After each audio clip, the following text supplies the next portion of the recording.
দেওয়া যায় না। যখন এই সিস্টেম নেই, রাস্তাঘাটের সিস্টেম হলো, অতএব ওইখানে তার ব্যবস্থা করতে হবে। অতএব যা রাস্তা নেই সেখানে রাস্তা করতে হবে। আমাদের এই দেশের মানুষ বিভিন্ন জায়গায় হাঁটি, দেখি যে চিকিৎসা ব্যবস্থা নেয়ার মতো মানার জায়গা এই জায়গায় কোথাও আছে বলে আছে।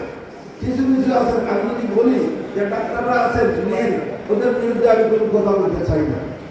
তবে অবশ্যই সেটা ইসলামী জামাত যাক না যাক, যে জামাত ইসলামী মানুষের স্বাস্থ্য সেবার জন্য প্রতিটি ইউনিয়নের একটা ব্যবস্থা করার চেষ্টা করবে। আপনাদের সুযোগ সুবিধা এইটাই বলতে চাই যে আপনাদের সুযোগ সুবিধা, যেহেতু জামাত ইসলামী এইটাই কাজ করছে যে আল্লাহ রাব্বুল আলামিনের মুক্তি পাওয়ার জন্য তার দিন এখানে প্রতিষ্ঠা করতে হবে, আর মানুষের কল্যাণ করে মানুষকে যেতে হবে। অতএব তারা এই জামাত ইসলামী মূল ভূমিকা এটা। তারা চায়, অন্যরা বলেন জামাত ইসলামী তো একটি এমন দল, তারা চায় এই ব্যবসা করে, এটা নাকি ওই ধর্মীয় ব্যবসা করে কথা। আচ্ছা বলেন, ধর্মীয় ব্যবসা যদি হয়, যখন একটি ছেলে তার মাকে জঙ্গলে ফেলে যাচ্ছে, তার বাইরে জানা যাচ্ছে না, কি জন্য? করোনায় তারা আক্রমণ করবে। আমি দেখলাম আমার একটি ভাতিজা সিলেট গেল, আমি চিকিৎসা করে ব্যবস্থা করে দিলাম, সে মারা গেল। এখন তার গ্রাম মাদারি থেকে বাড়িতে নেওয়া যাবে না,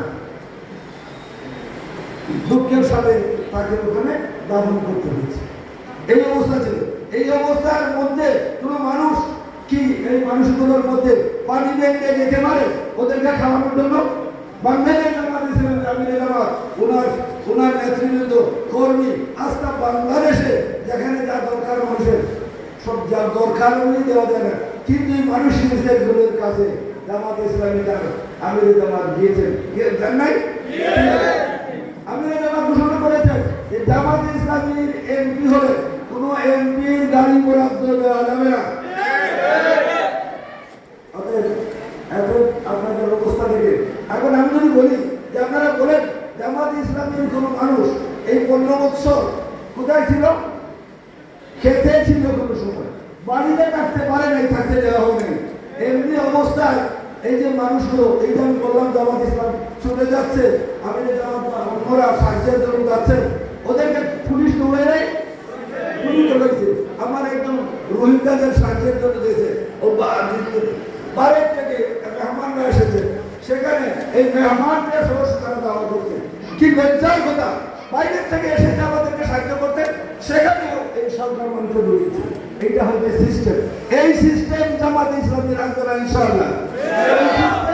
আল্লাহর দেয়া কিতাবে যেসব সিস্টেম সেগুলো আস্তে আস্তে আনার চেষ্টা করবে। আমরা এটা বলি না যে আজকে জামাত ইসলামী গেলেই ইসলামী শাসন নিয়ে আসবে, কিন্তু অবশ্যই সত্য শাসন, মানুষের মধ্যে ইনসাফ প্রতিষ্ঠার চেষ্টা করবে। প্রিয় ভাইরা, আমি অনেক কথা বলেছি, আমি ইহসানের কথা বলেছিলাম, এই কথা বলে শেষ করি। আমরা সবাই যেন আল্লাহর বলে আমি ইহসানকে ভালোবাসি। আমি আমার জন্য না করে অন্যের জন্য যদি করেন তাহলে আল্লাহ খুশি হয় বেশি। আল্লাহর উপর দায়িত্ব এসে যায় যে আমার আল্লাহ বান্দা সে নিজে না খেয়ে অন্যকে খাওয়াচ্ছে, ওদের আমার দায়িত্ব তাকে খাওয়ানো, তার জন্য আমরা সাহায্য করা ওয়াজিব হয়ে পড়ে। আর আল্লাহর উপর আজকে শিখিয়ে দিচ্ছে, আমাদেরকে জানিয়ে দিচ্ছে, আদালতে আখাড়াতে এই ইহসান যারা করবে তাদেরকে এত দেবে যে অন্যরা যেন প্রশ্ন করে কি ব্যাপার, অমুককে তমুককে সব দিয়ে দিচ্ছেন আল্লাহর বলে। আজকে আল্লাহর বলে বলছেন কেন দিচ্ছি? তারা দুনিয়ায় আমার বলে মানুষকে ইহসান করেছে, তারা আমার জন্য আমাকে সাহায্য করেছে, এটা আমার সাহায্য করে দিয়েছি। তাদেরকে আমি ইহসান করে তো করবো কি? এটা বলেন। আজকে আমাদের আমাদের এই জিতা টাকা দুনিয়া টাকা অবস্থায় প্রশ্নগুলো আছে। আমি সবাইকে অনুরোধ করবো, আমার যুবক ভাইদের, কিশোর ভাইদের বলবো যে আপনারা যে দায়িত্ব পালন করেছেন এই জাতি খুশি, আপনাদেরকে ধন্যবাদ দেয়।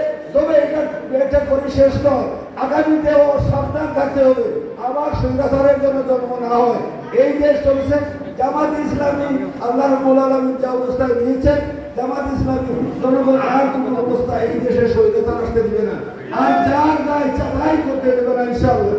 এই দেশে আপনাদেরকে নিয়েই আমরা সংগ্রাম করে এই দেশে আল্লাহ শাসন আনবো চেষ্টা করছি। আমরা রব্বুল আলামিন আপনারা এই যে চেষ্টা সাধনে এটা করলেন, আল্লাহ আপনাদের জন্য আল্লাহ জাযায়ে ক্ষমা দান করুন।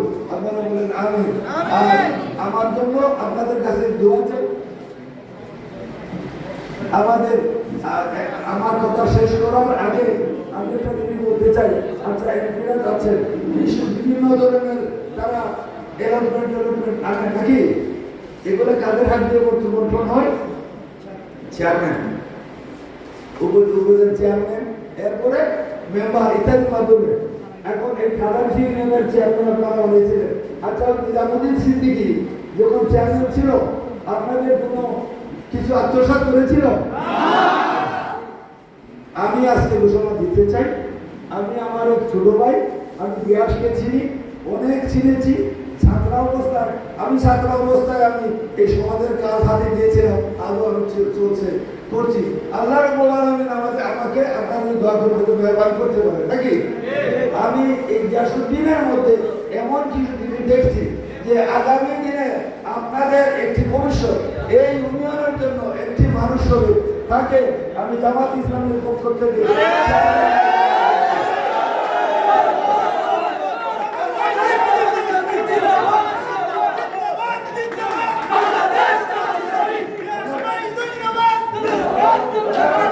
সবাই খুশি তো?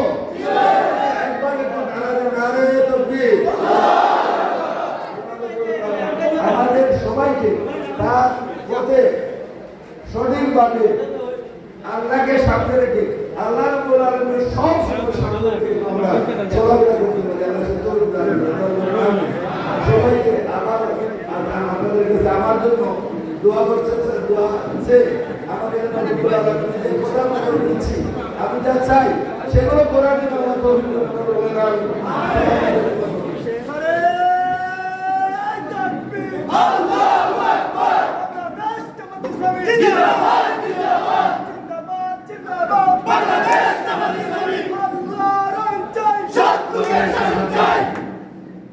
প্রিয় উপস্থিতি, আপনারা বাড়িবার সময় একটু আস্তে আস্তে বাড়িবা। সংগ্রামী উপস্থিতি, এ পর্যায়ে আজকের অনুষ্ঠানের সমাপনী বক্তব্য নিয়ে আসছেন গণমানুষের প্রিয় সংগঠন বাংলাদেশ জামাত ইসলামী খাদানশি ইউনিয়ন শাখার সংগ্রামী আমির, সাবেক ছাত্র নেতা জননেতা জনাব গিয়াসউদ্দিন সাদী।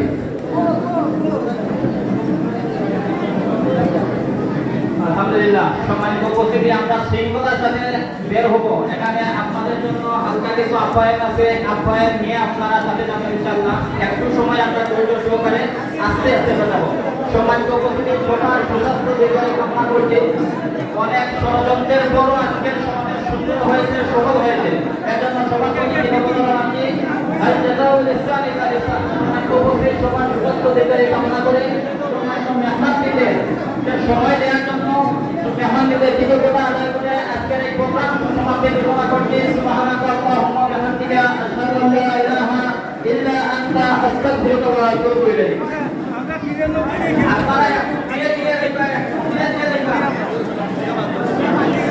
আমরা ছাত্র বিভাগে বলতে চাই, আপনারা আপ্যায়নটা ধীরে ধীরে দেওয়ার জন্য অনুরোধ করছি। সবাইকে ধীরে ধীরে যাওয়ার জন্য অনুরোধ করছি।